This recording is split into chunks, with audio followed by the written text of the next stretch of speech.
আপনাদের ইলেম বাজারে হাট আছে, এক একটা পাইকারকে দেখবেন এত বড় আল্লাহর ওলি, কি বুঝলেন, বলে গরুটা ২৮,০০০ টাকা দাম। না গো, ওটা 22-এ হবে না। হারামখোর সে কঞ্চিটা নিয়ে গেছে, কঞ্চি করে মসজিদ দেখে দিয়ে বলছে মসজিদে দাঁড়িয়ে বলছি। কত বড় হারামখোর মিথ্যাবাদী। হ্যাঁ, আমাদের খেতুরে হাটে দেখেছি। ঠিক বললাম না ভুল বললাম? আরে আমি নিজে ইলেমবাজার হাটে এইছি, কোরবানির সময় দেখেছি যে এক মালকে আমাকে বলছে মৌলী সাহেব মসজিদ আছে, কসম করে বলছে কিনেছি 18-তে, আর তার পাশের মালটা বলছে ও 15-ই কিনেছে। একদম ঝাড়া কাঁচা মিছে কথা, কি বুঝলেন? দিয়ে বলছে আমার ব্যবসায় বরকত হচ্ছে না, 40টা গরু বিক্রি করলাম কোরবানিতে। মৌলী সাহেব তারপর ভাবে মিথ্যা কথা বললে ব্যবসায় বরকত কোথা পাবে? কষ্টর বিষয়, আপনি হারাম হালাল চিনেননি, তার মারাত্মক কারণ আপনার কাছে দ্বীনি শিক্ষা নেই।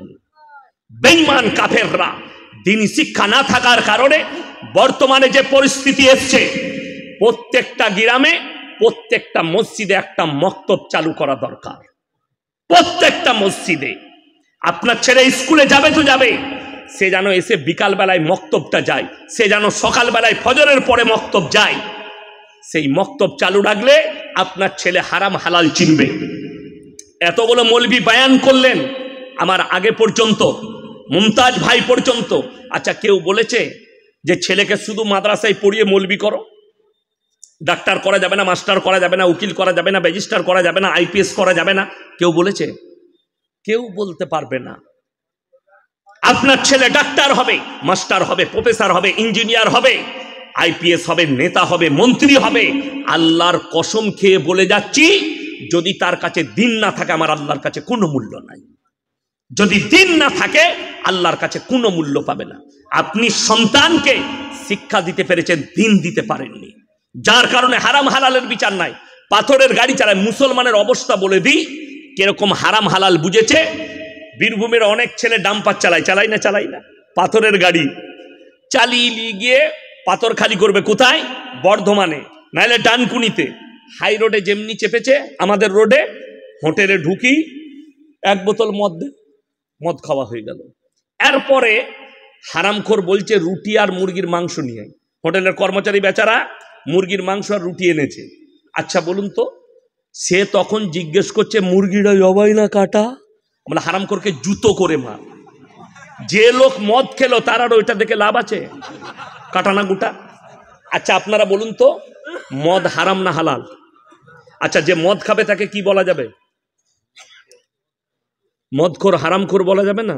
মদ হারাম যখন, কেউ যদি কাটা মাংস জিদ করে খায় জেনে শুনে, সে হারামখোর না হারামখোর নয়? বর্ধমানে খাগড়াগড় থেকে আমাকে বিকালে ফোন করেছে, বুঝি হারামখোর বলেন না, শুনতে কিরকম লাগাবে? তুই মদ খাবি তোকে আমি হালাল খোর বলবো? তুই গাঁজা খাবি তোকে হালাল খোর বলবো? তুই সুদ খাবি তোকে আমি হালাল খোর বলবো? আমাদের দেশে অসুবিধা কোথায় বলুন তো? মদ খেয়ে যদি মসজিদ ঢুকে গায়ের লোক বিচার ডাকবে, গাঁজা খেয়ে মসজিদ ঢুকে গেলে বিচার ডাকবে, কিন্তু সুদ খেয়ে যদি কেউ মসজিদে ঢুকে কোনো অসুবিধা নাই, ফার্স্ট কাতারে নামাজ পড়তে পারবে, খালি আঁতরটা লাগিয়ে লিয়া। ওরে বাবরে, ফ্যান্টুসিয়া। হ্যাঁ, দারুণ লোক। আবার ওদের যদি ওই সুদ খেয়ে টাকা হয়ে যায়, সে আবার তখন বড় বড় ফতোয়া দেয়, দিয়ে সে চিন্তা করে সালা আমাকে মতওয়াল্লি করে দেয়। হ্যাঁ, মতওয়াল্লি হবার জন্য কতজন লাপাই জানে। আর আমি বলে যাচ্ছি, গ্রামে যদি আলেম থাকে তাকে মসজিদের মতওয়াল্লি সেক্রেটারি করুন, সেই হচ্ছে উপযুক্ত। তার টাকা থাক আর না থাক, সে আলেম। আমাদের পুরসা মসজিদের সেক্রেটারিকে খোঁজ নিয়ে আসবেন, কে? মোল্লা শওকত আলী মাজাহিরি। সে হচ্ছে মসজিদের কি কথা বলে না, সেক্রেটারি। আপনাদের মসজিদের সেক্রেটারি কে? বড় মসজিদে হাসছেন আপনারা এতগুলো আলেম থাকতে? হ্যাঁ, আমি বললি খারাপ? আমি কেন বলছি? আমার চাকরি যাবার ভয় নাই। চাকরি যাবার ভয় আছে আমার? আমাকে তাড়াতে পারবে? আমাকে যদি বলে হুজুর এইসব বক্তব্য দেবেন, গাড়ি রেডি হয়ে আছে, নামবো, পালিয়ে যাবো, পয়সা ফেক, তামাশা দে, আবার যেখানে আসবো এইটাই বলবো। তুই লিতে পারিস তা লিবি, না লিখ না। পরিষ্কার কথা। এ তো ভাগ্য ভালো, আব্দুল হাফিজ ভাইয়ের নিয়ত ওই জন্য ডেট পেয়ে গেছে না।